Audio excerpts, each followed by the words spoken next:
अतिशय हृदयद्रावक असा हा सगळा प्रकार। तिकडे आपली आरोग्य यंत्रणा किती कुचकामी आहे ना याचं प्रत्यंतर बीड जिल्ह्यात आलं। साधारण एक महिन्याभरापूर्वी राज्याचे उपमुख्यमंत्री अजित पवार यांच्या हस्ते बीड जिल्हा रुग्णालयातल्या एका कक्षाचं उद्घाटन झालं होतं।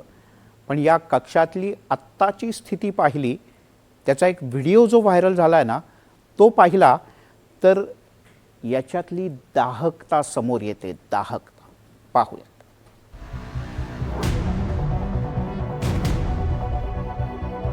हे आहे बीडचं जिल्हा रुग्णालय।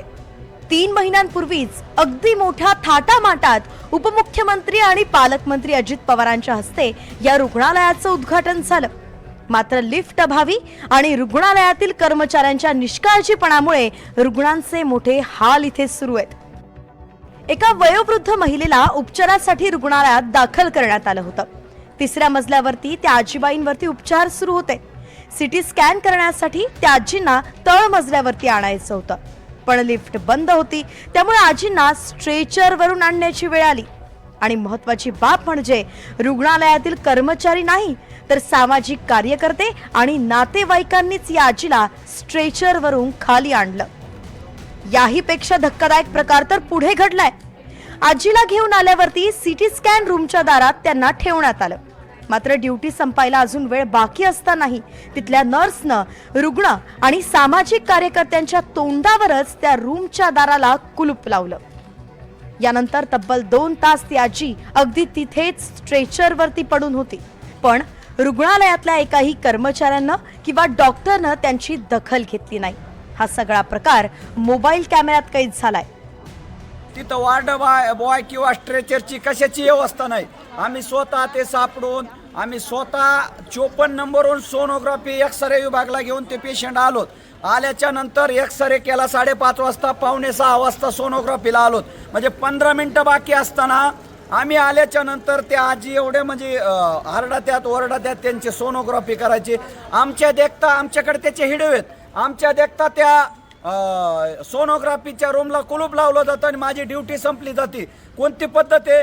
15 मिनिटं तुम्ही अगोदर जाता, एक तर तुमच्या सगळ्या लिफ्ट बंद आहेत, त्याच्यानंतर तुमच्याकडे ते वार्ड बॉय ते आणायला काही सुविधा नाही। मग या ठिकाणी जी आंधळं दळतंय आणि कुत्रं पीठ खातंय अशा पद्धतीचं या ठिकाणी या जिल्हा रुग्णालयाचं वातावरण झालेलं आहे। घडलेल्या या प्रकारानंतर संबंधित परिचारिकेवरती कारवाईची मागणी होतीये। तिला नोटीस देऊन दुसऱ्या विभागात टाकल्याची माहिती मात्र जिल्हा शल्य चिकित्सकांनी दिली आहे। जेव्हा मला माहित पडलं की आज या प्रकारचा प्रकार घडला आहे, म्हणून मी आज सकाळीच त्या सर्वांना बोलवलं, मेट्रनला बोलवलं, त्या स्टाफला बोलवलं आणि त्या स्टाफ ज्या होत्या, ज्या परिचारिका होत्या ज्यांनी कुलूप लावलं होतं, त्यांना या प्रकरणाविषयी विचारणा केली असता त्यांनी या प्रकरणासाठी सांगितलं की सर त्या रुग्णाचे एक्सरे करायचं होतं, सिटी स्कॅन करायचं होतं, ते करून त्यांनी माझ्याकडे आले, परंतु त्यांनी कुलूप लावायला नव्हतं पाहिजे हे त्यांनी मान्य केलं।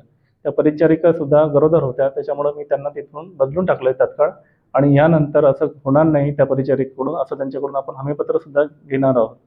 या प्रकरणाची चौकशी सुद्धा मी मेट्रन मार्फत करून घेणार आहे। जिल्हा रुग्णालयात गोरगरीब रुग्ण मोठ्या आशेनं येतात। खाजगी रुग्णालयातील खर्च परवडत नाही, त्यामुळे सरकारी दवाखान्यात कमी पैशात उपचार होतील ही भाबडी आशा घेऊन ते असतात। सरकारही गोरगरीब रुग्णांसाठी आरोग्याच्या अनेक योजना राबवतं, पण इथे रुग्णालयातले कर्मचारीच रुग्णांना ही अशी वागणूक देत असतील तर सरकारच्या योजना काय कामाच्या असा प्रश्न पडतो। एकंदरीतच भीक नको पण कुत्रावर असंच म्हणण्याची वेळ जिल्हा रुग्णालयातील या गरीब रुग्णांवरती आलेली आहे। आकाश सावंत, NDTV मराठी, बीड।